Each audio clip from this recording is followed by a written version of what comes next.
Boa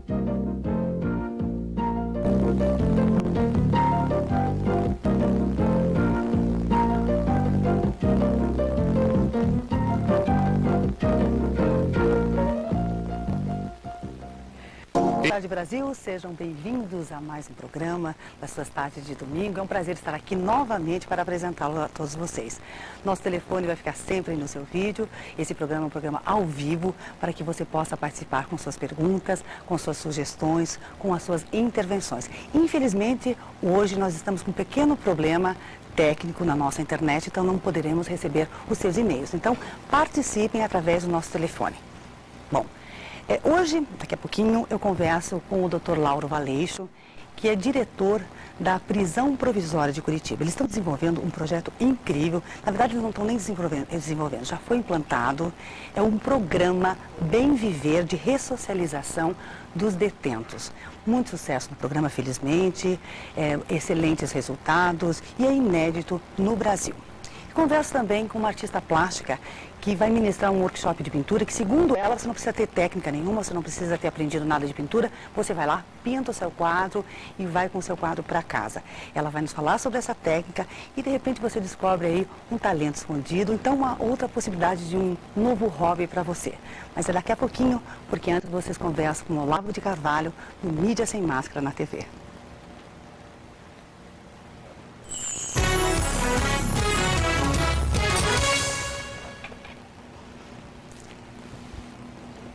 Boa tarde, amigos. Estamos aqui de volta com a nossa quota semanal de inconveniências. Nesta semana com uma dose bem graúda, com esta reportagem que saiu na Veja, Tentáculos das Farc no Brasil. Eu creio que muitos de vocês devem ter lido, mas eu lembraria aos telespectadores que eu estou falando deste assunto através dos meus artigos no Globo e na Folha de São Paulo, desde pelo menos 2001. Ou seja, houve 4 anos de omissão e retardamento e de senão de ocultação de um assunto que já deveria estar sendo investigado há muito tempo. Vocês se lembram que o deputado Alberto Fraga, uns anos atrás, o deputado federal Alberto Fraga, tentou coletar assinaturas para formar uma CPI dizendo que ele tinha provas testemunhais de que as Farc, Forças Armadas Revolucionárias da Colômbia, haviam contribuído para a campanha eleitoral do PT. E ele parece que precisava de 172 assinaturas, mas quando chegou em 157, a coisa repentinamente parou, havendo inclusive uma ameaça de processo da parte do deputado Luiz Eduardo Greenhalgh. Quer dizer, eu não sei se houve alguma pressão para parar aquele negócio ou se simplesmente não conseguiu as assinaturas. Eu sei que na época, praticamente só eu na mídia dei algum apoio ao deputado Alberto Fraga, porque esse não é um assunto que se possa deixar para depois ou ignorar. É um assunto de uma gravidade extrema, porque as Farc são praticamente as donas do narcotráfico no Brasil, então as responsáveis diretas pelo estado de criminalidade crescente que este país vive há alguns anos. Nós estamos hoje na base dos 50 mil homicídios por ano, a maior parte deles ligada ao narcotráfico, se bem que o governo pretenda nos convencer de que há tantos homicídios no Brasil, não porque existe banditismo organizado e narcotráfico, mas porque os brasileiros adoram matar as suas esposas, suas mães, suas sogras por motivos fúteis. Jamais, a estatística dos motivos fúteis jamais foi exibida e jamais será, mesmo porque isto é um blefe. Qualquer pessoa sabe que, qualquer carioca sabe que no Rio de Janeiro não existe banditismo avulso. Qualquer sujeitinho que faz um assalto na rua, ele pega a sua arma e o seu veículo, se precisar de um veículo, ele pega com o narcotraficante, que é o dono do morro, e o narcotraficante recebe uma comissão de todos os assaltos, até batedor de carteira. Se ele bateu a sua carteira com R$100, então metade irá para o dono do morro. Não há mais banditismo avulso, hoje a coisa é organizada, não é terceirizado, não é tudo reunido ali na grande central do banditismo, que está sediado no morro, e que todos sabem que quem manda ali no morro são as Farc. O Naum Sirotsky, que para o meu gosto é o maior repórter brasileiro, e que é o correspondente da Zero Hora em Israel, há anos ele vem mandando notícias que ele recebe do Mossad. O Mossad é o melhor serviço, o mais eficiente serviço secreto do mundo. Então, o Mossad informando que as Farc estavam instaladas nos morros do Rio de Janeiro, coordenando o narcotráfico. Isso ele vem mandando esses despachos, creio eu, desde o ano de 2000, e ninguém liga. Quando houve a campanha eleitoral, eu escrevi uma sucessão de artigos dizendo que não adiantava o senhor Lula prometer que ele ia combater o narcotráfico e a violência, porque ele não ia fazer nada disso. E não ia fazer por um motivo muito simples, porque ele é o fundador e presidente por 12 anos ou mais, do Foro de São Paulo. Foro de São Paulo é a coordenação estratégica do movimento comunista no continente latino-americano. Essa entidade foi fundada pelo Lula e por Fidel Castro em 1990 e teve mais ou menos uma reunião anual. Cada ano tem uma outra reunião em que se discute as perspectivas estratégicas da esquerda latino-americana e se tomam decisões estratégicas de conjunto. Essas decisões são, então, fixadas em resoluções que têm, então, vamos dizer, um valor decisório para todas as organizações envolvidas. Até onde eu contei, eram 84 organizações filiadas ao Foro de São Paulo. Não é preciso dizer que quando comecei a escrever sobre isso, as pessoas diziam que Foro de São Paulo nem mesmo existia, houve um esforço geral de ocultação, até que eu fui obrigado a publicar as atas completas, ou quase completas, porque falta da primeira reunião, as atas quase completas do Foro de São Paulo no próprio Mídia Sem Máscara. Se vocês procurarem na página do Mídia Sem Máscara, há lá um botãozinho, um link para as atas do Foro de São Paulo. Existem alguns browsers que não pegam estes links, de maneira que se você abrir a página do Foro de São Paulo e não encontrar esse link, é porque tem algum problema no seu browser. Trate de achar outro browser que o botão vai aparecer. Então, publicando estas atas completas, ali fica bastante claro que essas 84 organizações têm agido de acordo com uma estratégia coordenada e que, portanto, não é nada de estranho que elas colaborem em outros setores, inclusive na sua mútua sustentação financeira. E, quando se trata de sustentação financeira, vamos dizer, o banco ali são as Farc, que são a organização, são vamos dizer, o milionário da patota, né? As Farc têm um orçamento superior ao de todas as Forças Armadas latino-americanas somadas e tem dinheiro suficiente para fazer, se quiser, todos os presidentes da América Latina. De modo que esta suspeita que aparece agora de uma ajuda financeira da Farc à campanha do Lula não tem nada de estranho. Precisa ver também se não deu sustentação financeira a Hugo Chávez, se não deu ao Kirchner e se não deu a todos que estão agora. Eu sei que uma ascensão simultânea dos partidos esquerdistas, socialistas e comunistas, em tantos países ao mesmo tempo, não sai barato. E se bem que tem outras fontes de sustentação, inclusive americanas, como a Fundação Rockefeller. Se fechasse a Fundação Rockefeller, fechava também a esquerda latino-americana. Mas isso foi algum tempo atrás, porque hoje, às vezes, a Farc já é uma fonte de subsídios local, né?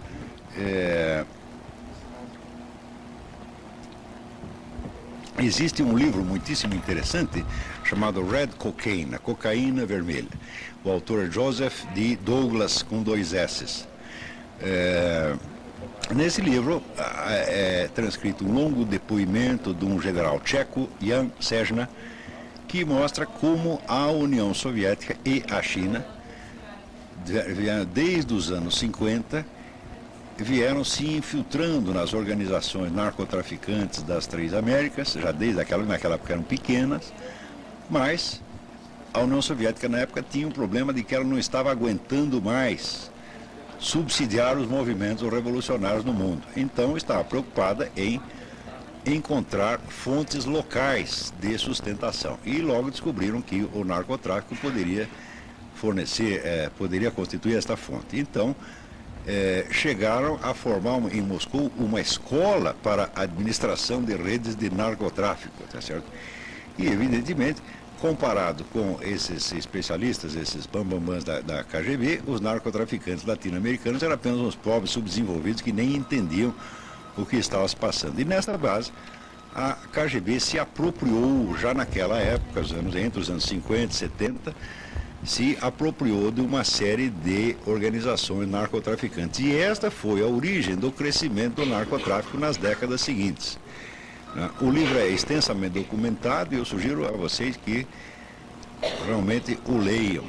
Qualquer livro estrangeiro que a gente recomendar aqui, vocês podem, eu creio que podem adquirir por um site que chama www.bookfinder.com. Eu acho que não há... É o melhor site de busca de livros na internet. Esse livro do Joseph Douglas, eu tenho feito alguns esforços para ver se publica, como eu já enfatizei várias vezes aqui nos programas. A bibliografia essencial para a compreensão do que se passa hoje no mundo está completamente ausente das livrarias brasileiras. O brasileiro é certamente o povo mais mal informado do mundo e o nosso programinha, evidentemente, não tem a condição de suprir por si mesmo toda essa deficiência, mas não custa dar alguma dica de vez em quando. E esta dica do Red Cocaine, a cocaína vermelha, de Joseph D. Douglas, muitíssimo importante para entender acontecimentos como este.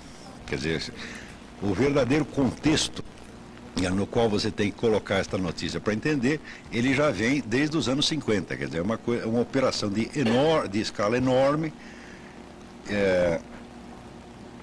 que começou naquela época e é o que explica este fenômeno que de outra maneira seria misterioso, que é, na pergunta, como é que depois da queda da União Soviética os movimentos comunistas e esquerdistas no mundo cresceram em vez de diminuir?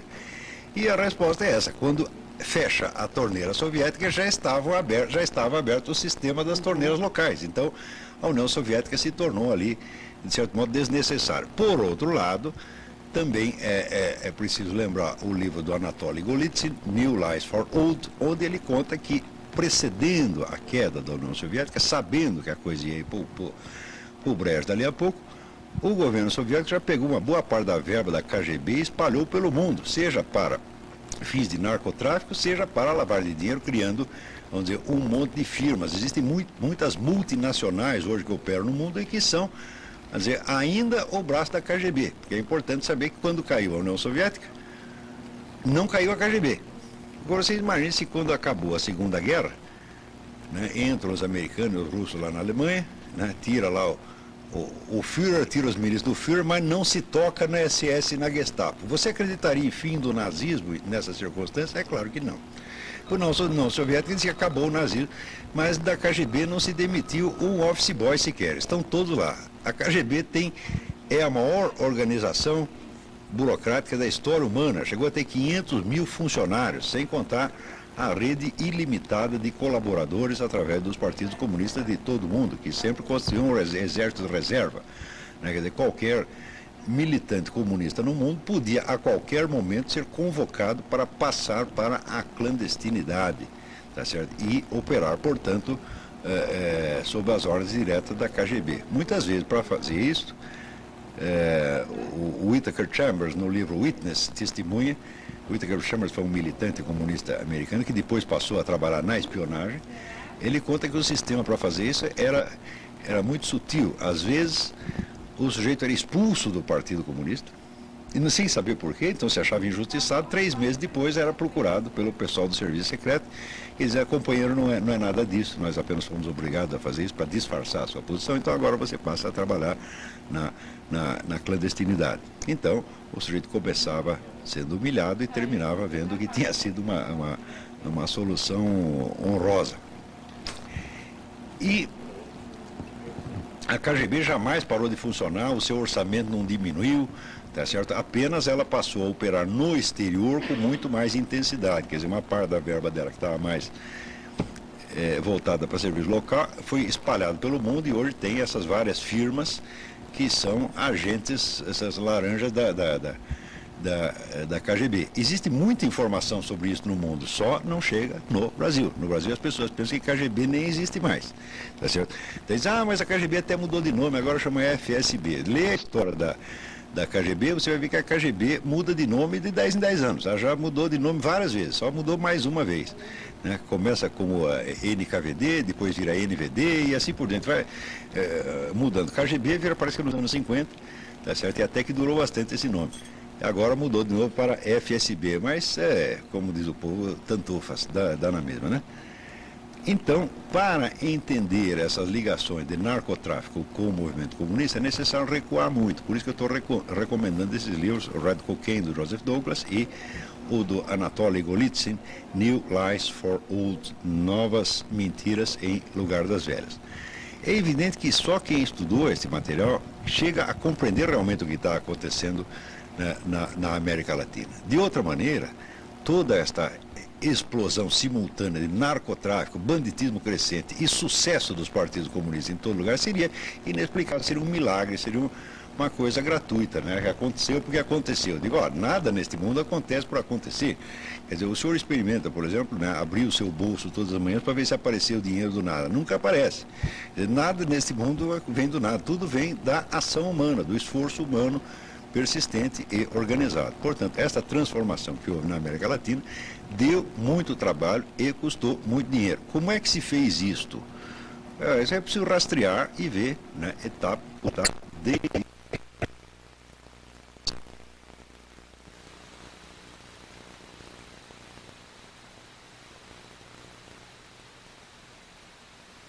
coisa.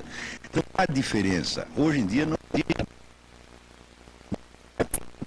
E quando se fala de banditismo organizado, só existe um banditismo organizado. É o deste grande narcotráfico que está praticamente na mão do movimento comunista. Houve, na Colômbia, durante um tempo, houve aqueles famosos grupos paramilitares que eram financiados por fazendeiros, tá certo?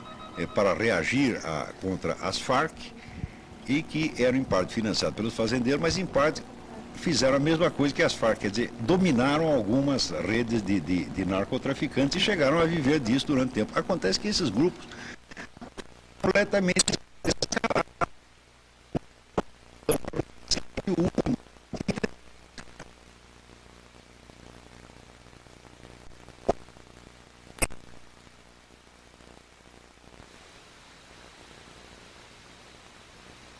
de troca de armas por cocaína. Pegava armas no Líbano, trazia para o Brasil, do Brasil passava. A Colômbia recebia anualmente no mercado local. Ele fez essa confissão detalhada perante o ministro do Exército da Colômbia, na época. Quando chegou no Brasil, não disse mais uma palavra, quer dizer, trancafiaram o homem num presídio de segurança máxima e ele, não abriu mais a boca, tá certo? Tanto que depois da prisão do Fernandinho Beiramar, ainda as nossas autoridades diziam, não, nós não temos provas de que haja conexão entre o narcotráfico local e a Farc. Claro, não havia uma prova oficial brasileira, havia a confissão que ele fez na Colômbia, tá certo? Porque a Colômbia reprime o narcotráfico de fato, não é da boca para fora como aqui. Tá certo? A Colômbia tem um presidente de verdade, que é um sujeito que depois de anos na presidência tem 82% de aprovação, tá certo? Porque é um homem valente que tem enfrentado, né, as Farc. Agora o nosso aqui tem 82% de aprovação na primeira semana, depois vai caindo até chegar no zero, né? Então, na época já havia essa prova, tá certo? Depois teve este saiu do ar, o que aconteceu?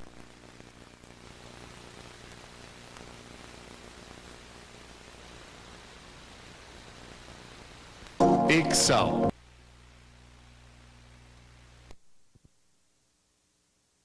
Um problema técnico. Não foi uma conspiração das Farc, fiquem tranquilos, né? Foi apenas um raio que caiu aqui perto. Ainda estamos seguros? Ainda estamos seguros. Então, tá dizendo que essa conexão entre as Farc e o narcotráfico local, já são uma coisa, conexão Farc-PT é outra, tá certo? Elas estão ligadas entre si, mas tudo isso precisa estudar com cuidado, não é uma questão de sair xingando as pessoas e acusando levianamente, não é isso não. Veja, Para tornar ainda mais evidente estas conexões das Farc com o narcotráfico local, houve 2 anos atrás a prisão, há 3 anos, a prisão do traficante brasileiro Ney Machado. Ney Machado, aqui tem uma notícia dada pela Zero Hora do dia 10 de março, Zero Hora de Porto Alegre do dia 10 de março, em que conta que Machado foi condenado na Colômbia por formação de quadrilha em associação com as Forças Armadas Revolucionárias da Colômbia. Ney era sócio do traficante carioca Fernandinho Beiramar. Os dois formavam um império criminoso em plena selva colombiana com proteção das Farc. Então, aí começa a ficar mais clara essa ligação, porque a prisão e a confissão do Ney Machado na Colômbia confirma exatamente o que o Fernandinho Beiramar. O probleminha está uma chuva violenta aqui e é capaz até de que esses problemas se repitam, mas não se incomodem não. Muito bem, então está contando que a prisão desse traficante brasileiro Ney Machado, sócio do Fernandinho Beiramar na Colômbia, confirmava novamente a conexão entre o narcotráfico brasileiro e as Farc. E note bem, quando esse Machado foi preso, daí já não é mais nem uma questão de confissão, aí foram apreendidos documentos que detalhavam já o esquema de contrabando de armas em troca de cocaína para a Colômbia. Quer dizer, nós temos já a prova, vamos dizer, testemunhal, a confissão do Fernandinho Beiramar, a confissão do Ney Machado e já a prova documental com todo o esquema. Depois foi presa uma senhorita, que hoje o nome me escapa agora, mas entre a prisão de um e de outro, aconteceu também a prisão de uma moça, uma brasileira, em cujo poder foi encontrado um laptop que também já tinha no laptop todo o detalhamento da operação. Eu escrevi um artigo sobre isso na revista Época, na ocasião, resumindo uma investigação feita por um repórter americano, creio que da Associated Press, em que ele já detalhava assim até o aeroporto do Líbano, onde eram entregues essas armas, essa coisa toda. Durante todo este tempo, o nosso governo esteve fazendo vista grossa. Vista grossa como? Por um lado, ele se recusa a declarar as Farc oficialmente como uma organização narcotraficante e terrorista. Para o nosso governo, as Farc são combatentes pela liberdade. Quer dizer que teriam direito a uma representação política, são um partido político, etc, etc. Então, é evidente que o governo sabe do envolvimento da Farc no narcotráfico local e, ao evitar dar o nome aos bois, ele está protegendo esta organização narcotraficante. Quer dizer, só por isto, e só isto já constituiria um crime fora do comum, mesmo que o ganho do nosso governo fosse exclusivamente político, sem nenhum envolvimento financeiro. Note que eu mesmo, nos meus artigos, eu sempre evitei, vamos dizer, declarar como coisa certa que houvesse um envolvimento financeiro entre o PT e a Farc. Eu sei que existe um envolvimento político, porque isso está documentado nas atas do Foro de São Paulo. Era possível, dizia eu, que também houvesse um envolvimento financeiro e dizia que isso era possível porque o deputado Alberto Fraga dizia ter provas testemunhais a respeito, mas nunca afirmei taxativamente que houvesse. Quer dizer, não, isso aqui existe, essa suspeita, isso tem que ser investigado. Mas, evidentemente, nada foi investigado. Quer dizer, essa ocultação empreendida pela mídia brasileira durante todos estes anos, ela por si já constitui um fenômeno altissimamente esquisito, como nunca houve na história da mídia universal. Quer dizer, todos os jornais, todos os noticiários de TV, todos fazendo de conta que não sabem de uma coisa que todos sabem perfeitamente bem. Isto nunca aconteceu na história do jornalismo mundial. Mas disso eu vou voltar a falar daqui a pouco. Vamos continuar aqui no envolvimento da Farc com o PT, tá certo? Ao mesmo tempo, você vê aqui, sai na revista Veja esta história do líder comunitário William de Oliveira, tá certo? Que foi descoberta uma gravação, telefonema entre ele e um narcotraficante, em que ele pedia dinheiro ao narcotraficante e confessava ter escondido num determinado morro carioca uma certa quantidade de armas que tinham sido roubadas do exército. Aí aparece aquele senhor do Viva Rio, Rubens César Fernandes, dando uma entrevista defendendo o líder comunitário, né, e dizendo, não, ele agiu apenas em defesa da sua comunidade, porque mentir não é crime. Eu digo, mentir contra um crime é crime sim, quer dizer, se você tem um material roubado, mesmo que não foi você que roubou, e você o esconde, em vez de entregar para as autoridades, e ainda mente a respeito, é claro que isto é crime. Quer dizer, o senhor Rubens César Fernandes não desconhece as leis, mas, olha, desse senhor Rubens César Fernandes, o que quer que ele diga, eu nunca acreditei, porque eu já tenho acompanhado a carreira desse cidadão há muito tempo e sei que é um homem feito, é o homem sabonete, ele é feito de sabonete, a pessoa mais escorregadia do Brasil.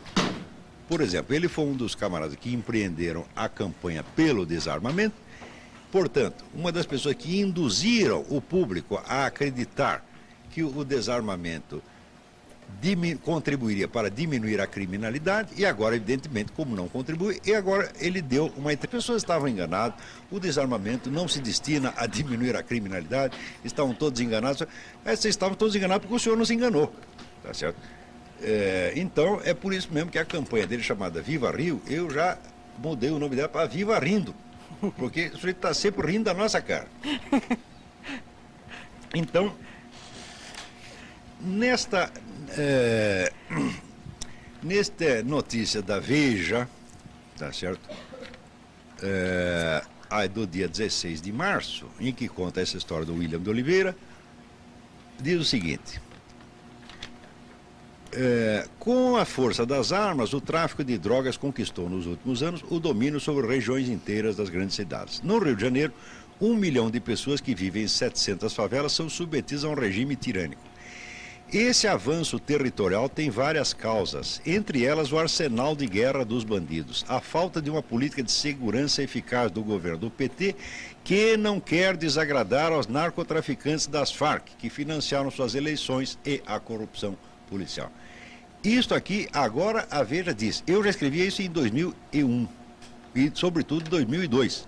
E isto eu assegurei várias vezes nas minhas colunas do Globo, que o senhor Lula podia prometer combater o narcotráfico e a violência, mas que ele não o faria de maneira alguma porque estava de rabo preso. E estava de rabo preso não economicamente, não precisava ter envolvimento econômico nenhum. Ele simplesmente tinha participado, ele tinha, aliás, presidido várias reuniões com as Farc para estabelecer uma estratégia em comum e tinha assinado declarações apoiando as Farc, colocando as Farc como um órgão político legítimo e ainda acusando o governo da Colômbia de fazer terrorismo de Estado contra as Farc. Quer dizer, ele não vai fazer toda esta, vamos dizer, esta delicadeza para com as Farc e depois, na presidência da República, promover, vamos dizer, a perseguição aos narcotraficantes, que são a própria Farc. Isso eu assegurei durante a campanha, que ele não ia fazer nada e, de fato, não fez. Tá certo? Ou seja, tudo o que ele prometeu fazer contra o narcotráfico era mentira, mentira consciente, tá certo? Isso tudo independentemente de haver este envolvimento financeiro. Digo, só pelo interesse político que unia o PT às Farc, já era impossível que o PT fizesse algo contra as Farc. Muito bem, a não ser que o PT fosse suicida, porque com a Farc não se brinca.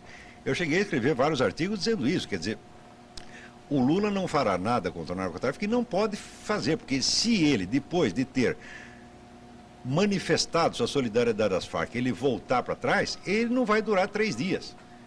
Tá certo? Então, não havia condição dele fazer nada e não fez mesmo. Porém, a coisa complica ainda, porque uma vez que saiu esta notícia na Veja, aparece o senhor José Genuíno, dizendo que é tudo mentira, que o PT não recebeu dinheiro nenhum das Farc, e ele diz o seguinte: consideramos a reportagem da revista Veja, por motivos apresentados, uma agressão à honra do Partido dos Trabalhadores. Ora, mas espera um pouquinho, tem alguma coisa errada aí.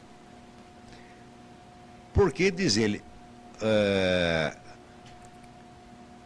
que o PT não apoia as Farc, tá certo? Que ele só apoia uma saída pacífica para a Colômbia. Bom, quando fala de saída pacífica, ele quer dizer o seguinte: reconhecer as Farc como partido político, tá certo? E, vamos dizer, anistiar todos os crimes inumeráveis que ela cometeu ao longo desses anos, mais de 30 mil homicídios lá na Colômbia, e sem contar estes 50 mil homicídios por ano no Brasil, tá certo? Onde a responsabilidade direta das Farc é mais do que evidente. Mas, por outro lado, por que ele diz que a afirmação de uma conexão financeira entre PT e Farc é uma agressão à honra do Partido dos Trabalhadores, se, ao contrário, o Partido dos Trabalhadores se sente muito honrado em sentar ao lado das Farc e colaborar com ela no Foro de São Paulo? Quer dizer, qual é a desonra em dizer que o seu sócio é seu sócio? Não há desonra nenhuma. Quer dizer, das duas uma. Quer dizer, se o PT se sente muito ofendido em ser associado com as Farc, então ele que condene as Farc publicamente. Se, ao contrário, ele se abstém de condenar e ainda lisonjeia, e o seu, vamos dizer, líder máximo, que era o Lula, assina, manifesta em solidariedade às Farc, dizendo que as coitadinhas são vítimas de terrorismo de Estado por parte do governo da Colômbia, então qual é o mal de dizer que há uma associação entre PT e Farc? Então, isto é afetação, isto como sempre no Brasil, é teatro, é fingimento. Tá certo? Por quê? Com relação a esta coisa de dizer que o PT não apoia as Farc, isto é mentira. O PT sempre apoiou e isto está consignado em documentos do Foro de São Paulo. E temos aqui um exemplo, quer dizer, mais do que apoio, o PT ofereceu às Farc, tá certo? Em 1997, na 7ª reunião do Foro de São Paulo, o PT, através da boca do seu José Dirceu, ofereceu mais que apoio, ofereceu união e integração. Ora, se há união e integração, está aqui nas atas de 1997. Então, ofereceu união e integração não só com as Farc, mas com a Frente Farabundo Martí de El Salvador, o Sandinista da Nicarágua e assim por diante, tá certo? Então, união e integração entre todas as organizações do Foro de São Paulo.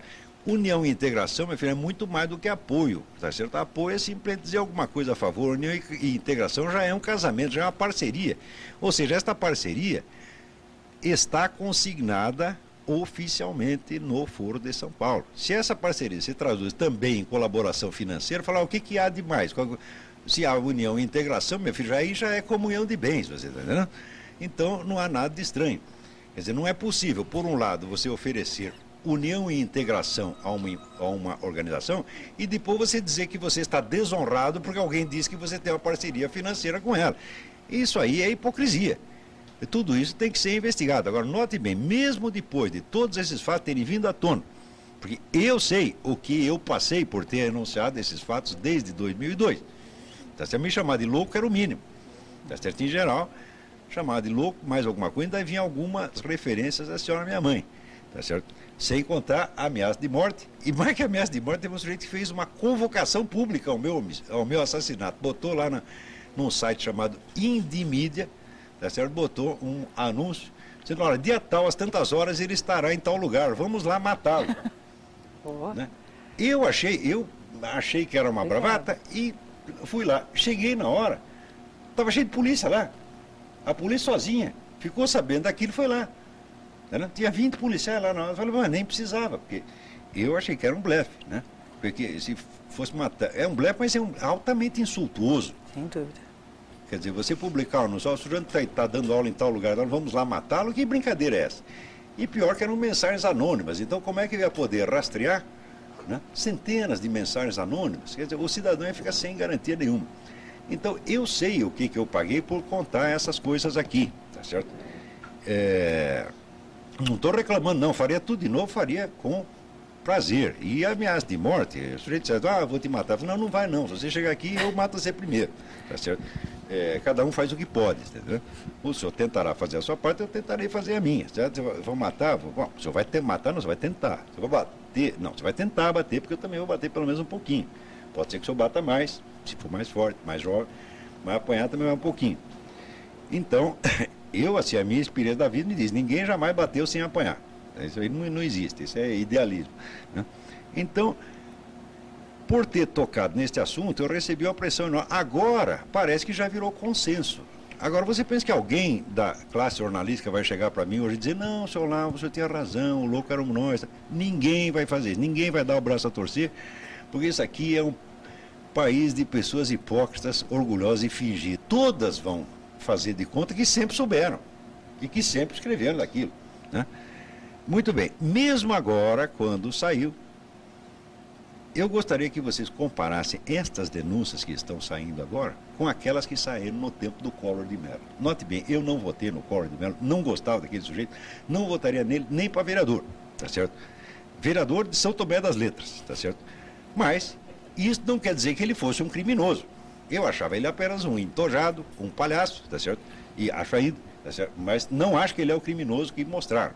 Muito bem.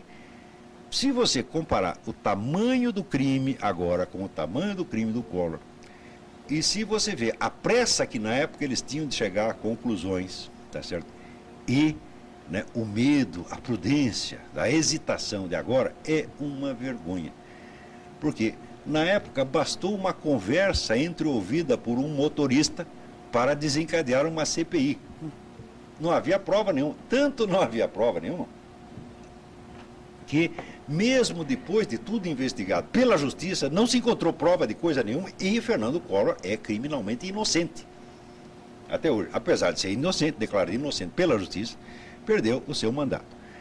Ao se denunciar um crime incomparavelmente maior, no qual estaria envolvido o PT, até mesmo a revista Veja trata de amortecer, dizendo, olha, nós aqui descobrimos, né, um documento e testemunhos de que o senhor Oliver Medina, representante das Farc, prometeu 5 milhões de dólares para a campanha do PT e foi aplaudido na reunião. Mas nós não temos prova de que o dinheiro chegou efetivamente lá.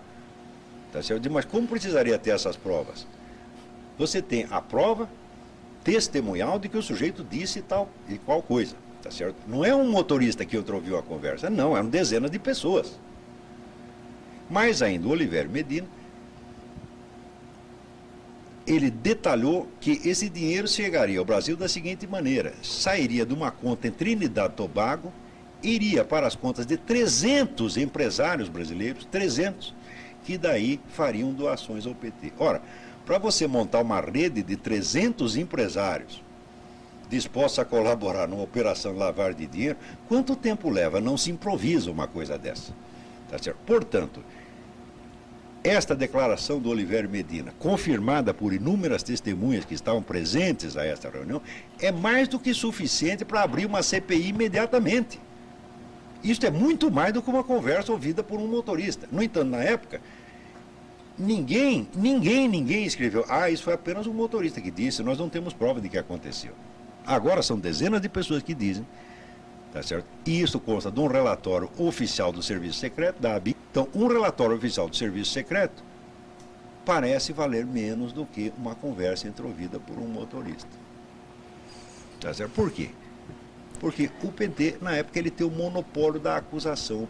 Só o PT tem o direito de acusar, e só a esquerda tem o direito de acusar. Tá certo? Mesmo quando não tem provas. E agora, quando tem, não provas, mas indícios muito mais substantivos contra esse pessoal da esquerda, e indícios referentes a um crime incomparavelmente maior, tá certo? Que certamente é a maior vamos dizer, articulação criminosa da história da América Latina, tá certo?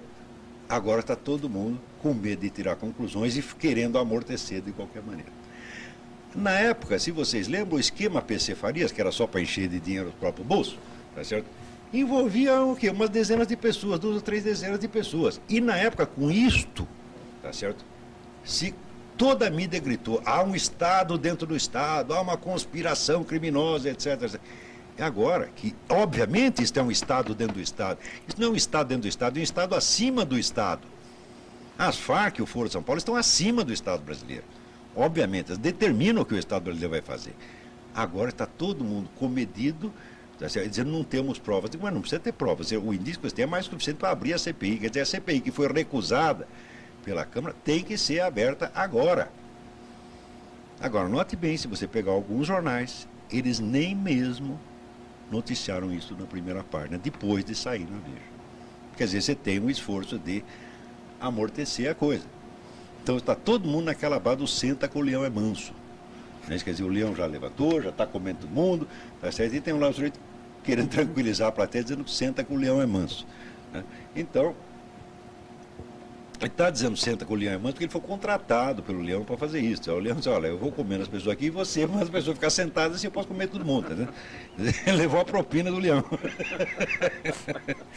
Não é isso? Então, aproveitando que agora chegou aqui o nosso guru econômico Zé Monir, estava atrasado e chegou agora, né? Vou aproveitar e perguntar para ele o que primeiro, como é que você está vendo esta coisa toda que aconteceu esta semana? Né? Bom, o Olavo tem insistido desde o primeiro programa sobre a importância que há de nós prestarmos atenção no que está acontecendo no âmbito político no Brasil. A impressão que eu tenho, pessoalmente, é que há uma espécie de hipnose coletiva. Tornou-se uma coisa antipática falar mal do governo que está aí no poder. É uma incapacidade de a imprensa, por todas as razões que a gente imaginar, podem ser das mais maliciosas até as mais displicentes e de natureza de simplesmente fazer eco ao que está sendo naquele momento visto como politicamente correto, mas me parece que o quadro que essa semana de certo modo, se manifestou com toda a sua força, quer dizer, na hora em que, em alguns pontos da imprensa, na revista Veja, no portal Terra, começa a aparecer que o atual governo é financiado por uma entidade revolucionária internacional, eu acho que isso é alguma coisa que a gente devia prestar atenção. Quer dizer, eu não acho que com isso se consiga fazer grande abalo no domínio que o governo tem hoje, mas eu acho que seria uma boa maneira de nós começarmos a minar um pouquinho as bases totalitárias que nós estamos construindo aqui. Como o meu foco aqui, na verdade, é um foco de explicar aos senhores telespectadores um pouco melhor os fatos econômicos sob o ponto de vista de uma visão liberal da economia, e vocês lembram que o principal ponto que nós temos insistido aqui em falar é de que, quando se fala em liberalismo e neoliberalismo, não são coisas que tenham nenhuma semelhança em última análise. Quer dizer, do mesmo modo como o mico-leão dourado não é uma espécie de leão, do mesmo modo como o porquinho da Índia não é uma espécie de porco, o tal do neoliberalismo não é uma espécie de liberalismo. Então, apenas para falar um pouquinho sobre isso, vocês devem ter percebido que essa semana alguns jornais deram uma manchete como essa aqui, ó, Folha de São Paulo: pobreza impede corte de imposto de desgoverno. Eu acho que o que está escrito aqui nessa manchete é uma coisa extraordinariamente interessante, porque ela tem a mesma importância que há a descoberta, ou pelo menos a manifestação pública, do financiamento do partido dominante pelas Farc, nesse momento em que o governo nos diz isso. Todos os meses a carga tributária bate recordes. A economia melhorando, subindo ou diminuindo, a carga tributária sempre sobe. E a razão pela qual eles não cortam, muito pelo contrário, os impostos estão subindo o tempo todo, e vocês lembram que entre os diversos defeitos que tem esta medida provisória 323, que está sendo agora debatida aí, sobre o aumento da contribuição das empresas prestadoras de serviços sob regime de lucro presumido, está o fato de que ela foi decidida no último dia do ano, de uma maneira covarde e absolutamente traiçoeira. Foi mandado para a publicação da medida provisória para o Diário Oficial, dando a ela, portanto, validade já para este exercício fiscal de 2005. Então, todo mundo sabe, todo mundo já percebeu que os impostos só sobem. E a qual o governo não os diminui é porque eles dizem que tem pobreza, mas essa sempre foi a razão pela qual o governo subiu os impostos. Quer dizer, o governo utiliza a boa-fé das pessoas, a boa vontade, a boa índole contra elas mesmas. O governo inventa uma mentira dizendo que tem muito pobreza. Mas o dinheiro, na verdade, não é para resolver o problema da pobreza. A pobreza nem pode diminuir, desaparecer, porque no dia que não tiver mais nenhuma pobreza, como é que o governo vai tapear você dizendo que tem que aumentar o imposto? Portanto, a ideia fundamental é manter a pobreza viva. E quando você olha um pouquinho mais também na mesma imprensa, no dia 20 de fevereiro, no Estadão, tem aqui uma outra informação dizendo que o gasto da União subiu 57% em uma década, já descontada a inflação desses últimos 10 anos. Ou seja, a partir do momento que o Brasil colocou no poder governos de natureza e índole esquerdista, de natureza, seja um esquerdismo light como é o do PSDB, seja um esquerdismo hard como é o do PT. Na prática, o PSDB e o PT tocam a mesma música esquerdista. Um toca com quarteto de câmara e o outro toca com conjunto de pagode, mas não deixa de ser o mesmo enredo, é a mesma música, é o mesmo assunto. Qual é a ideia fundamental deste tipo de atitude perante a economia do país? Primeiro, você diz que o país vai muito mal e que os problemas sociais são imensos, muito maiores do que as pessoas pensam. E mesmo quando o IBGE aparece com a notícia de que há mais obesos do que magros, que, portanto, o problema quase não é mais de miséria, isso não tem importância nenhuma, porque, de modo geral, ninguém faz ligação entre causa e efeito. Quer dizer, a ideia, a conversa de que a pobreza impera no Brasil e que o Brasil é um país de miseráveis, que é um engano extraordinário sobre inúmeros fatores. Começa com a incapacidade que tem de discriminar quem fala isso, sobre quem é pobre e quem está pobre. Essa distinção é muito importante e ela significa o seguinte: se você ajudar essas pessoas que estão pobres e que não são pobres, desse a elas uma oportunidade econômica, elas teriam uma extraordinária capacidade de saírem da pobreza por sua própria conta. Que é o único jeito decente que tem de alguém sair da pobreza, quando o sujeito chega e diz assim: olha, eu consegui um emprego, eu consegui trabalhar, eu consegui trazer dinheiro para casa. Qual é a visão desta maneira, o que é que está por trás desta visão de que acha que há uma enorme quantidade de miséria e pobreza no Brasil e no mundo, e que para isso é necessário que o Brasil tenha a maior carga tributária do planeta, quase, considerando os países em desenvolvimento, nós temos a maior carga tributária do planeta, sem dúvida nenhuma. Ora, é uma maneira de problema para produzir o financiamento de uma máquina de Estado extraordinariamente grande que não para de crescer e que é essencialmente o objeto de toda a carga tributária. Por que o governo cobra impostos? Para poder financiar a estrutura governamental, essas milhares e milhares de pessoas que vivem, têm emprego garantido no governo federal, estadual e às vezes municipal. No municipal é menos, porque todo o problema é de natureza decrescente, de cima para baixo. Quanto mais perto do governo federal, pior é a situação. Nos municípios é menos ruim, porque os municípios, por natureza, são pobres. O Brasil tem 5.560 municípios, alguma coisa assim, a maioria é miserável. Mesmo assim, lá há algum problema. Eles não deveriam existir, em princípio, a maioria deles não faz sentido econômico, político, social nenhum.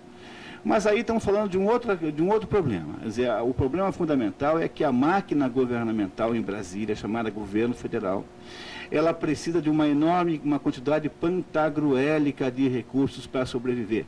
E para que eles possam tirar isso, para que eles possam retirar isso das pessoas que trabalham, das pessoas que estão fazendo, afinal de contas, o esforço de geração de riqueza, é preciso inventar uma desculpa absolutamente indiscutível, que é a ideia de que há uma enorme pobreza em torno de nós o tempo todo e que essa pobreza só pode ser resolvida pelo Estado e por mais ninguém. Então, aí, quando você escuta o que eu estou dizendo, você compreende por que é que a primeira palavra, a primeira frase que foi dita pelo atual presidente da República, depois que tomou posse, foi que iria inventar um programa chamado Fome Zero, já que no Brasil haveria 40 milhões ou alguma coisa assim de miseráveis absolutos. Mas é claro, né, você precisa fazer o proselitismo de uma bobagem, de uma mentira, e, sobretudo, para poder, com isso, viabilizar uma intervenção do Estado que só é possível graças à expropriação dos recursos das pessoas que trabalham. Bom, qual é o resultado dessa situação toda? Quando o governo expropria o dinheiro das pessoas que trabalham e gasta com ele mesmo, ou seja, financiando os seus quadros, os seus militantes, os seus burocratas, o governo, com isso, faz o quê? Ele impede que a sociedade funcione tão bem quanto deveria.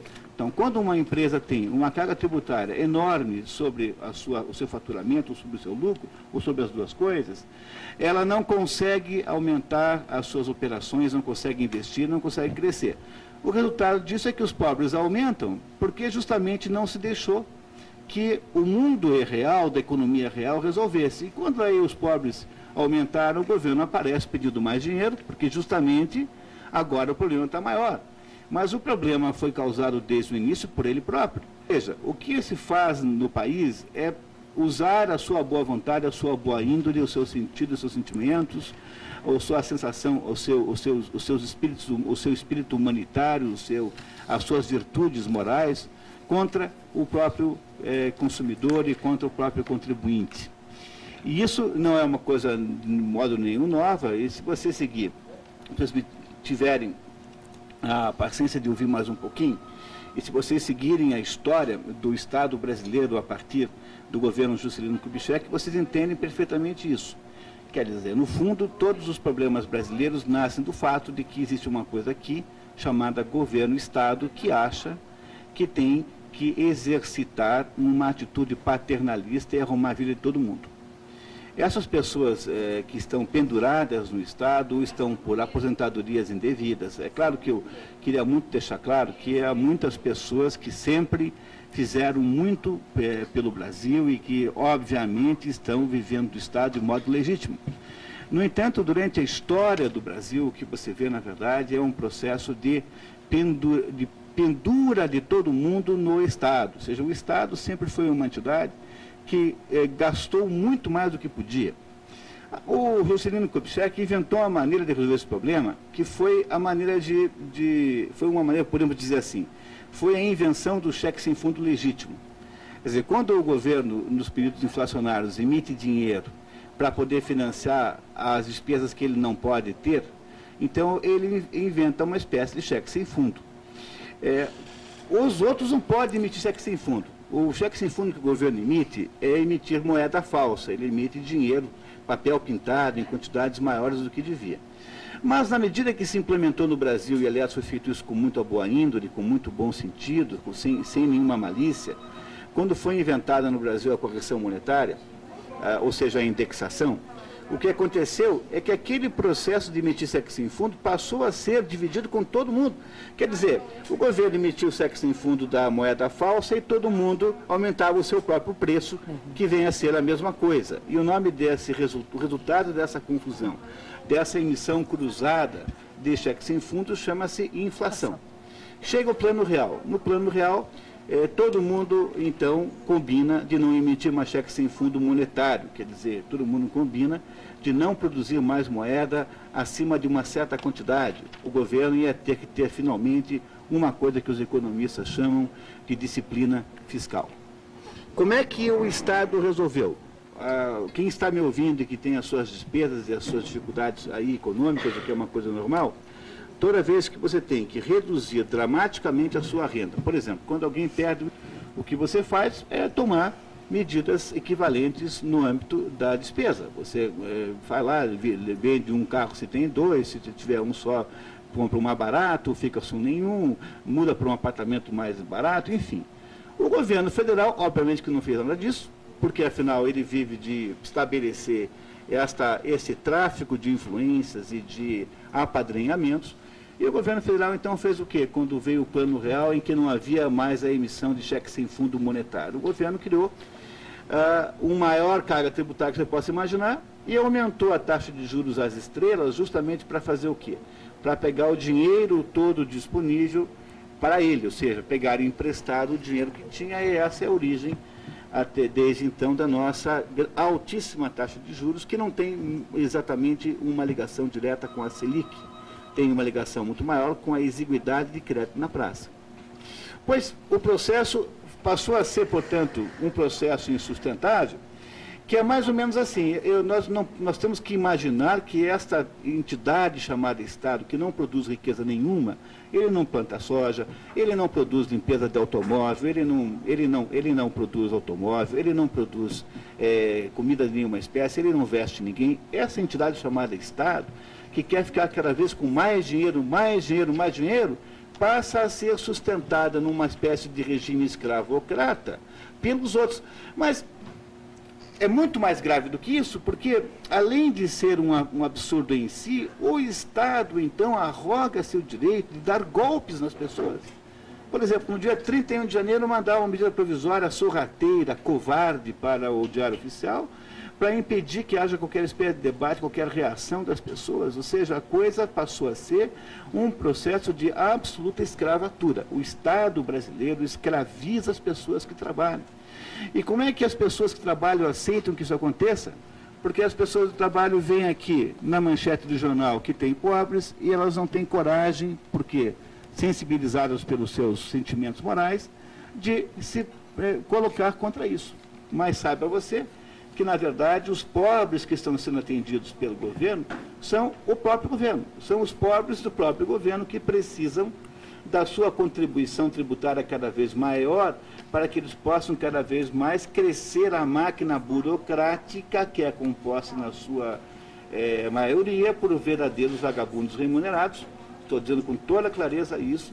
Gente que não produz nenhum benemérito, nenhum benefício à sociedade, são pessoas cheias de direitos de greve, disso, daquilo, e que fazem, então, uma ficção de que estão trabalhando, quando, na verdade, elas só estão gastando dinheiro. Quer dizer, uma diferença muito entre você realizar operações e movimentações que custam recursos, que é o que eles fazem, e o ato de produzir uma plantinha ali que vai gerar, nem que seja lá, um galinho de hortelã. Pois o Brasil precisa dar um jeito nisso, porque se nós não fizermos isso, que é preciso que vocês saibam que não há modo do Brasil crescer. Estamos agora aí completamente aí hipnotizados por esta ideia de que o Brasil agora vai crescer 5% ao ano. Não vai. O economista Paulo Rabelo de Castro desenvolveu uma imagem que dá uma exata ideia do que está acontecendo no Brasil em termos de crescimento econômico. Ele compara a economia brasileira com uma roda gigante. Uma roda gigante, você pode estar sempre num ponto diferente, ou seja, você sai do chão e vai até um ponto máximo e depois volta. Mas, em última análise, você não foi a lugar nenhum, você apenas rodou, subiu e desceu, subiu e desceu. A economia brasileira é mais ou menos assim. Se você pegar o zero de crescimento do ano passado, somar com 5 desse ano, dá 2,5. E 2,5 para o Brasil é ridículo para uma economia internacional que está crescendo a 4%, 4,5% em média.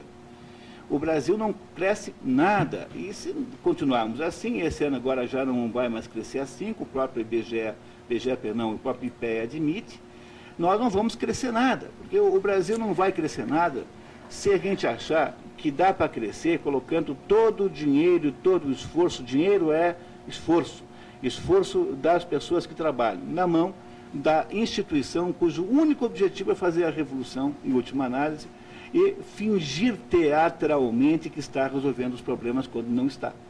Pois o que o Brasil precisa é colocar o dinheiro na mão das pessoas que trabalham de fato. E só se consegue isso com o quê? Reduzindo dramaticamente a carga tributária. E não só a carga tributária, todos os empecilhos de natureza corporativa, toda a legislação trabalhista tem de ser revista, de preferência jogada totalmente fora. Eu sempre digo que o melhor jeito de fazer isso não é ficar brigando com a legislação, mas é estabelecer que os direitos reclamáveis nunca podem ter mais do que 3 meses de idade. Ou seja, se em 3 meses alguém não sabe que está sendo explorado pelo patrão, está consentindo com a exploração, somos todos adultos, ninguém tem o direito de reclamar com mais de 3 meses de prazo. Pronto, resolveria. Então é preciso que vocês compreendam que isso que o professor Olavo está dizendo, que está mostrando a vocês o plano que está estabelecido politicamente aí, tem uma correspondência perfeita na economia. Não seria possível fazer este plano que está aí se a economia não fosse neoliberal. E neoliberal aqui, insisto, não tem nada a ver com liberalismo. Neoliberal é apenas uma maneira que tem o Estado totalitário moderno de deixar os caras trabalhando e depois produzirem a maior expropriação possível via carga tributária que o Estado conseguir. Ora, não é exatamente isso que nós estamos vivendo aqui? É exatamente isso. Então é fundamental a gente parar de confundir as palavras. Neoliberalismo é um estratagema de governo totalitário.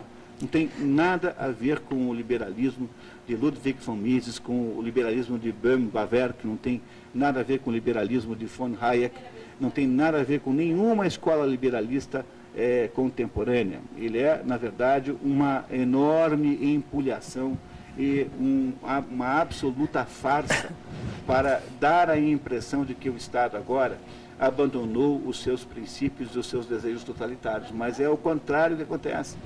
E eu queria muito que vocês compreendessem, sobretudo as pessoas que nesse momento estão lutando para derrubar a medida provisória do aumento do imposto sobre prestação de serviço, sobre os prestadores de serviço, que mesmo que nós consigamos fazer isso, quer dizer, mesmo que se derrube isso, é preciso ficar alerta, porque haverá a cada curva da esquina, a cada curva da estrada, um novo perigo nos esperando. E eu sou capaz de fazer aqui uma profecia e dizer a vocês que o próximo modo como o governo pretende aumentar mais ainda a carga tributária será pela modificação do regime de cobrança da Previdência Social, da folha de pagamento, para o faturamento propriamente dito. Eles vão dizer que isso não vai gerar mais imposto, mas depois que gerar, eles vão dizer, ops, sinto muito, agora eu não posso mais descer, não posso mais diminuir, por quê? Porque o Brasil está cheio de pobres. Pobres que eles mesmos inventam para justificar a expropriação do seu dinheiro, do seu trabalho, do seu esforço. Mas é perfeito isso aí. Há como diz o Murilo, é muito claro, existe uma equivalência entre a estratégia no campo político-militar e no campo econômico. Quer dizer, o que nós estamos assistindo aqui é a criação de um esquema de poder como nunca houve na América Latina. Quer dizer, um esquema unificado, continental, que custa os tubos, quer dizer, que é sustentado pelo narcotráfico, pelo sequestro e pelo seu imposto. Todo o dinheiro vai parar ali, quer dizer, todo o trabalho da população do continente está indo, vamos dizer, para sustentar, vamos dizer, esta máquina política da esquerda latino-americana. Tá certo? E que ainda tem a cara de pau de falar que os outros exploram, né, que o capitalismo é exploração. Falar exploração é isto, pô, né? Note bem, mais um detalhe com relação aí ao caso FARC-PT, é que os documentos que foram guardados na ABIN, que esse repórter da Veja teve acesso, eles atestam que durante a reunião na qual esse representante das FARC, Olivério Medina, prometeu dinheiro para a declaração dele foi gravada. Quer dizer, tem uma gravação, não é de um sujeito que ouviu. No caso do Collor, você tinha um motorista que entrou, ouviu uma conversa. Aqui você tem uma confissão, é o autor do crime que está dizendo, eu vou fazer isso assim, assim, assim, assim. Isto como prova é infinitamente mais pesado do que a conversa ouvida pelo motorista. Esqueci o nome do motorista na época, você lembra como é que é? Não. Que parece que virou, na época, fizeram uma bafafá, virou herói nacional, né?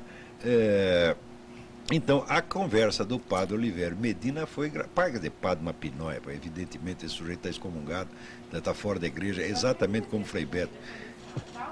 O decreto assinado, Pio XII, João XXIII, é muito claro. Qualquer colaboração com o regime ou partido comunista, você está excomungado automaticamente. Então, esse Olivério Medina continua usando o nome de padre, tá certo? Que vale tanto... Se amanhã você ouvir falar Almirante Olavo de Carvalho, vai valer tanto quanto este negócio. Ele é tão padre quanto eu sou almirante, está entendendo? Então,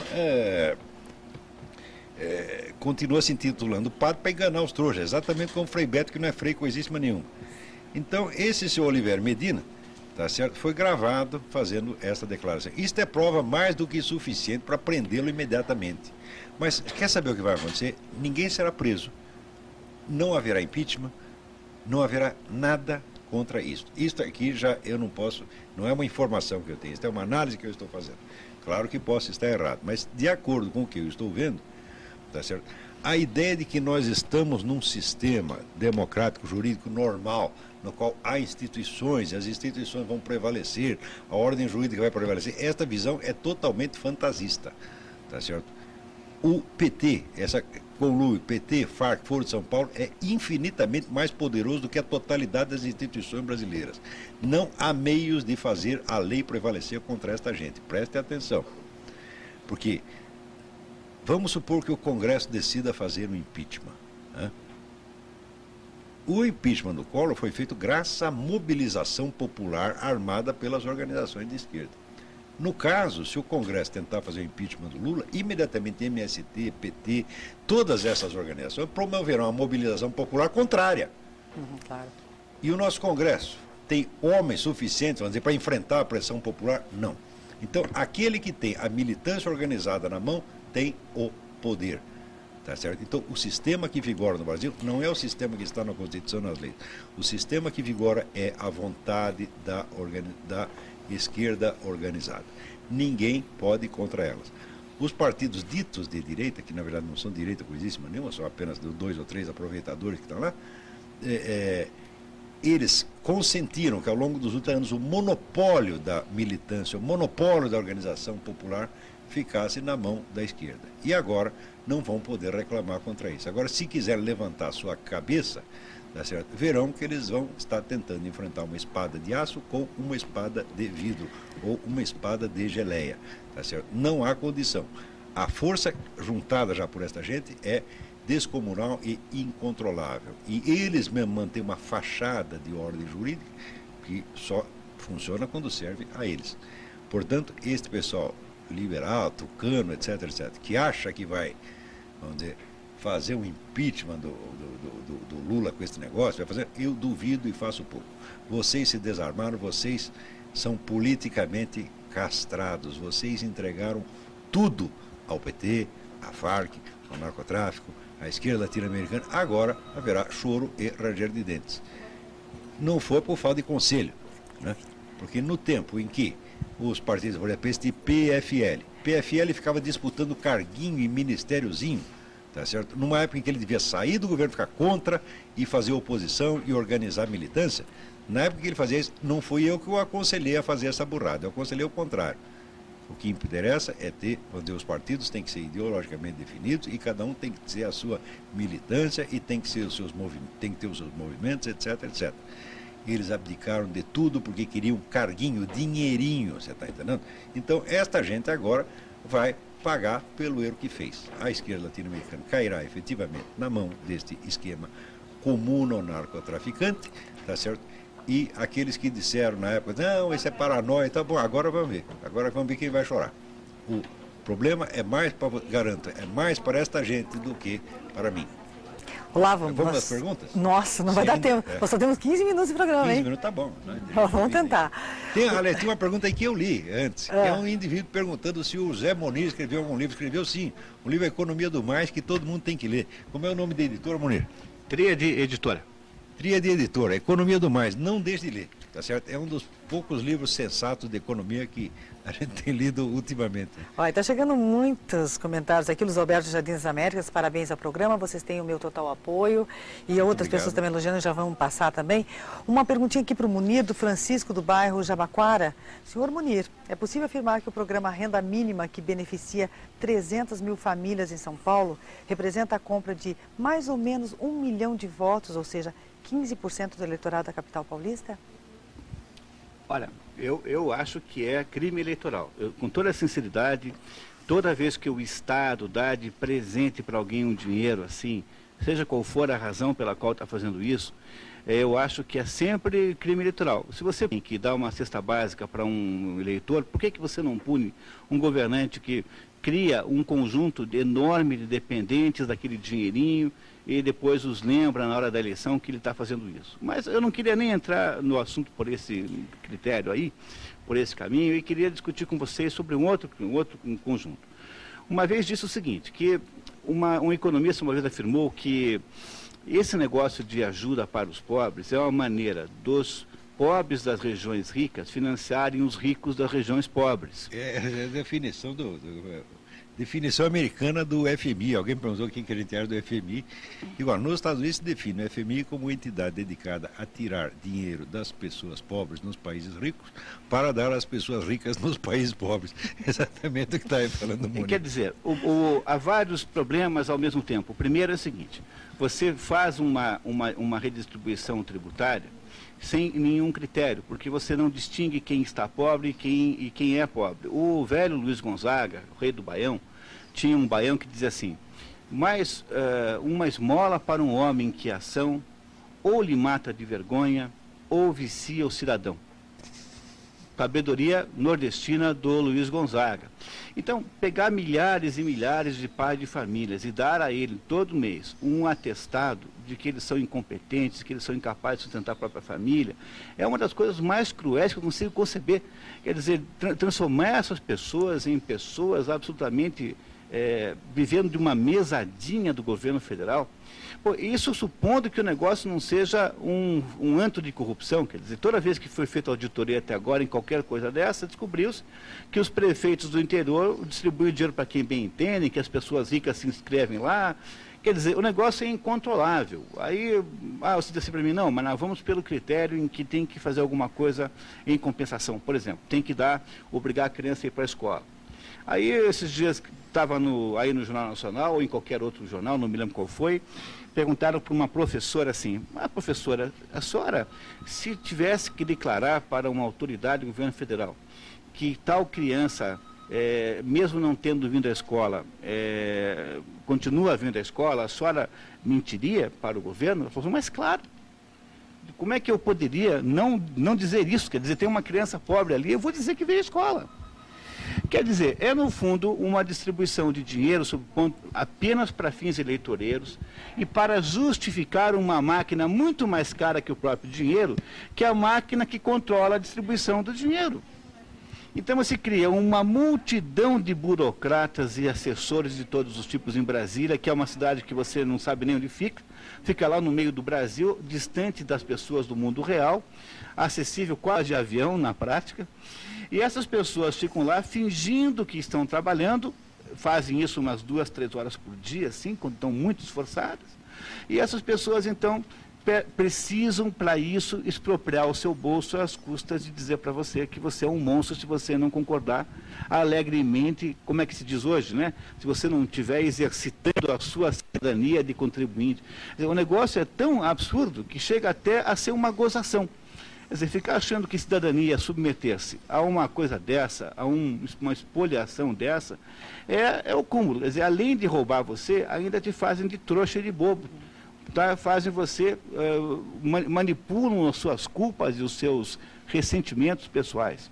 Então, eu diria assim, você tem toda a razão. Eu acho que na prática, estelionato eleitoral, não tenho a menor dúvida disso, não resolve o problema e desmerece as pessoas que trabalham e tira de quem está querendo acertar uma chance, porque as pessoas só querem um emprego. Mas por que as pessoas não têm um empreguinho ali, mesmo um empreguinho pequenininho? Por que ninguém faz isso? Por quê?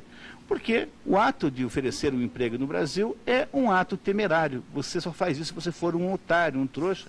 Porque todo o establishment trabalhista, o Ministério do Trabalho, os fiscais, o conjunto de juízes da Justiça do Trabalho, todos olham para você como sendo um delinquente em potencial. Ou seja, dar um emprego para alguém vem se tornando aos poucos no país uma absoluta, um ato de insanidade. É por isso que o emprego vai diminuir cada vez mais. Por quê? Se você está punindo, você passa 30 anos punindo as pessoas que dão emprego, gerando contra elas todo tipo de injustiça, criando uma legislação completamente unilateral e enviesada. Um contrato leonino pró-empregado. E depois você quer que tenha emprego? Não vai ter mais. Então, primeiro você destrói o emprego.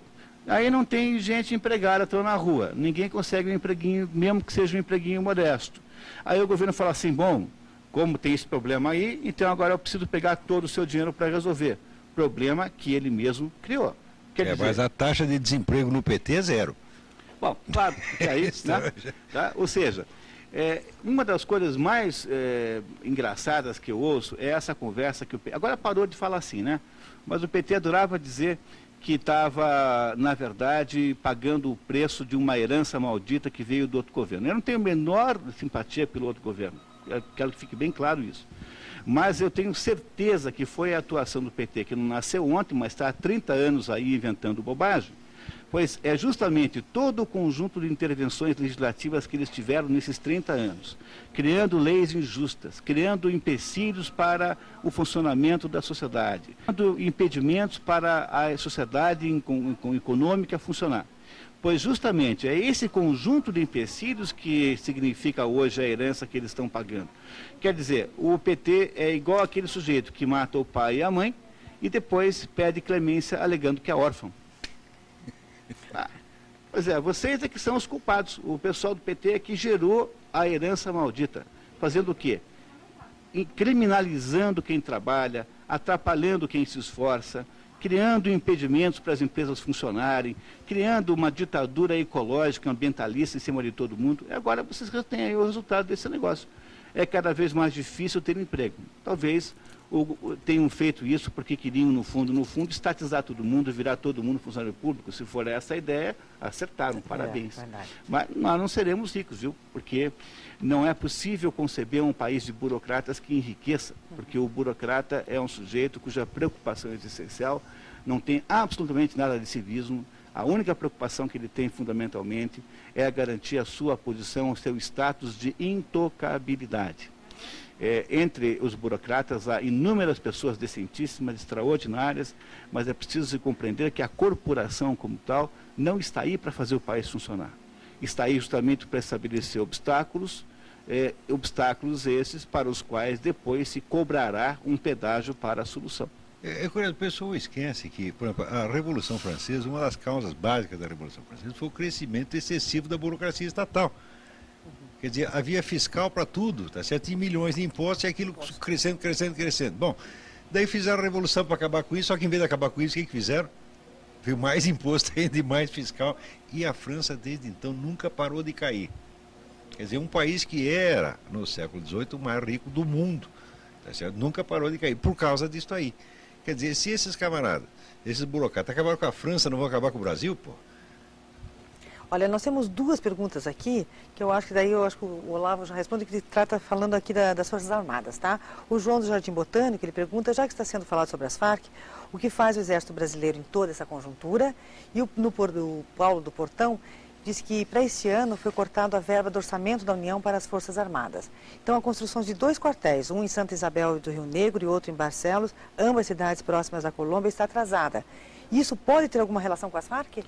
Olha, eu sinceramente não sei. O que eu vejo é que existe uma política constante, vamos dizer, do establishment esquerdista brasileiro, de tratar as Forças Armadas por uma via dupla. Quer dizer, por um lado, diminui verba, tá certo? E espalha denúncias falsas contra as Forças Armadas, quer dizer, faz uma política de enfraquecer e desmoralizar. Por outro lado, coloca dentro das academias militares, tanques militares, como por exemplo Escola Superior de Guerra, coloca agentes intelectuais esquerdistas para convencer os militares de que se eles aderirem ao esquema, eles pararão de apanhar. Tem muitos militares que estão inclinados a ceder a uma coisa dessa. Por exemplo, esse pessoal que está hoje em dia se entusiasmando com a ideia da estratégia da resistência. A estratégia da resistência é criar uma política nacional, vamos dizer, uma doutrina militar brasileira voltada para resistir contra a invasão americana. Então, não há invasão americana nenhuma, há uma intromissão cada vez maior estrangeira na Europa, mas por parte da ONU, Unesco e Comunidade Europeia. O americano não tem absolutamente nada a ver com isso, quer dizer, nós estamos deixando um invadir lá e estamos dizendo que vamos resistir contra o outro que não está lá, tá? Quer dizer, uma política absolutamente doida. E tem muito milico que está caindo nisso. Eu espero que todos não caiam, não. Eu espero que eles entendam que estão sendo manipulados na base de um choque, um queijo. Quer dizer, a esquerda bate neles e os deixa sem verba por um lado. E por outro lado, fica lisonjeando. Não, se vocês aderirem aqui à estratégia da resistência, né, nós vamos recuperar a sua honra, etc, etc. A Força Armada não pode se deixar aviltar a esse ponto de aceitar esta oferta indecente, né? E olha, e o Paulo do Novo Mundo, aí ele pede para o, acho que vai ser agora para o Munir, comentar sobre a divulgação que o governo fez sobre a carga tributária deste ano estar menor do que em 2000. Pois é, olha, mesmo que o governo tivesse razão, porque há problemas metodológicos, é preciso que se saiba. Há muitas maneiras de fazer isso. O principal argumento para dar uma chance à metodologia como sendo a fonte da divergência é que até o final do cálculo do PIB não dá para saber, porque você compara com o PIB. Seja como for, mesmo que ela tenha crescido, vamos imaginar aceitando a hipótese do governo de que a carga tributária no ano passado foi menor. Mas o menor é quanto? O menor é muito pouca coisa, é quase nada de menor. Mesmo assim, estaria num nível absolutamente insuportável e incompatível. Basta se fazer o seguinte exercício: pegue as 50 maiores economias do mundo e calcule quanto é a carga tributária. Você acha isso na internet com grande facilidade.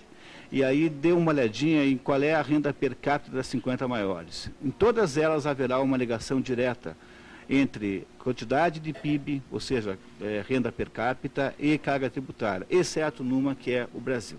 O Brasil tem um PIB africano para uma carga tributária escandinava. Então, mesmo que fosse assim, coisa em que eu não acredito de fato, mas vamos dar aqui, conceder a eles a benefício da dúvida, mesmo que fosse assim, eu garanto a você que isso ainda assim está muito mal, porque não é possível produzir o movimento que nós queremos com essa situação. Não vai dar certo.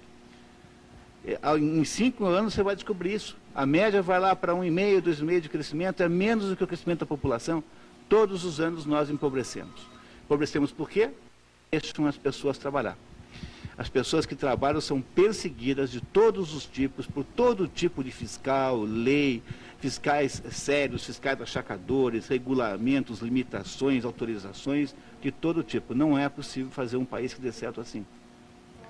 Olha, agora vamos se o telespectador quiser saber exatamente quanto dinheiro dele está indo para o bolso do governo, experimente dar uma espiada num site, site da Associação Comercial de São Paulo. Tem lá um equipamento de cálculo, chama-se contribuintecidadão.org. Dá uma olhada lá e você mesmo fará as contas. O Arnaldo de São Paulo, ele pergunta o seguinte: ele diz que o governo cubano liberou a importação de panela de pressão para a população economizar energia. Isso é um avanço no governo? E é bom que o Lula mantenha relação com o governo cubano, ele pergunta. Panela de... Peraí, não panela entendi de pressão, qual é. Eles estão importando panela de pressão para a população economizar energia. Os cubanos. Quer dizer que eles estão com falta de energia? Mas em Cuba falta tudo. Né? O principal problema é o que vai colocar dentro da panela de pressão. Porque que eu saiba lá, né, a média para o pessoal, vamos dizer, da burocracia, que está muito bem, é 1 frango por mês. Isso é a cota de proteína animal que se come lá, né? O Cuba é um país onde o médico ganha $20 por mês. Quer dizer, eu não vejo no que a panela de pressão vai ajudar. Estão precisando de comida. Na verdade, a classe privilegiada cubana é a classe das pessoas que têm parentes nos Estados Unidos. Quer dizer, então, os exilados mandam dinheiro lá para socorrer suas famílias, de modo que a ditadura cubana, o regime cubano, ele vive da generosidade das suas vítimas. Quer dizer, os cubanos que foram para lá, em vez de ajudar a destruir o regime, não, eles não podem destruir o regime, tá certo? Eles têm que ajudar suas famílias a subsistir, e Cuba tem vivido disso há muitos anos, além da ajuda de cento e não sei quantos países no mundo, porque tem a história do bloqueio econômico. Tá? O bloqueio econômico é exatamente o contrário. O bloqueio econômico quer dizer o seguinte: não pode sair dinheiro de Cuba para os Estados Unidos, mas pode entrar. Quer dizer, dinheiro americano não para de chover lá dentro. Quer dizer, se houver a cair o bloqueio, então entra relações comerciais normais, então é pagar e receber como qualquer um. Mas por enquanto é só receber ajuda, né? Nós temos, acho que 3 minutinhos só para o encerramento do Mídia Sem Máscara. 3 minutinhos. Vamos ver se o Olavo consegue, então, responder para o Fábio da Água Verde, que ele pergunta se seria possível o senhor discorrer sobre a participação ou não do governo brasileiro quanto à criminalidade, o tráfico, etc. O governo brasileiro não está fazendo nada com a criminalidade, mas nada. Ele não está fazendo e não vai fazer e não pode fazer. Tá certo? Eu não duvido que até o senhor Lula, talvez na cabeça dele, ele talvez até gostaria de fazer. Só que não pode, você não pode assumir um compromisso com o Farc e depois dar para trás. E dizer que não tem compromisso com o Farc é mentira, porque o Lula presidia o Foro de São Paulo quando vários documentos de solidariedade à Farc foram ali assinados. E o seu Zé Dirceu ofereceu, como diz, mais do que solidariedade, união e integração. Você não vai oferecer integração para a Farc e depois sair dando tiro nos agentes dela no Rio de Janeiro. Isso é palhaçada, isso é mentira, ninguém vai fazer. O governo não fez nada contra a criminalidade, ao contrário. A esquerda brasileira inteirinha é culpada pelo aumento da criminalidade porque há 40 anos tem produzido, vamos dizer, uma cultura de apoio ao banditismo, uma cultura de ódio à ordem legal, tá certo? E é impossível, vamos dizer, que um fator cultural tão pesado não tenha influência na ordem dos acontecimentos. Olá, e também não podemos esquecer que se o governo, você está injusto, porque o governo brasileiro fez sim, desarmou as pessoas honestas de vocês. Quer dizer, o banditismo não tem nada a reclamar. Quer dizer, agora as pessoas honestas aí são cada vez mais vítimas. Exatamente. A contribuição do governo para eliminar o banditismo foi isso, desarmar o cidadão brasileiro, porque, de acordo com o nosso governo, os nossos cidadãos são todos criminosos em potencial. Se a senhora tem o azar de ser esposa, filha, mãe ou sogra de um cidadão brasileiro, cuidado, porque, segundo o nosso governo, os brasileiros vivem matando as pessoas em casa por motivos fúteis. Bom, e nós estamos encerrando então o Mídia Sem Máscara dessa semana. Então tá bom, até a semana que vem. Muita pergunta aí, mas vai ser respondida semana que vem. Tchau para todo mundo, obrigada. Continuamos com Boa Tarde Curitiba, vamos lá.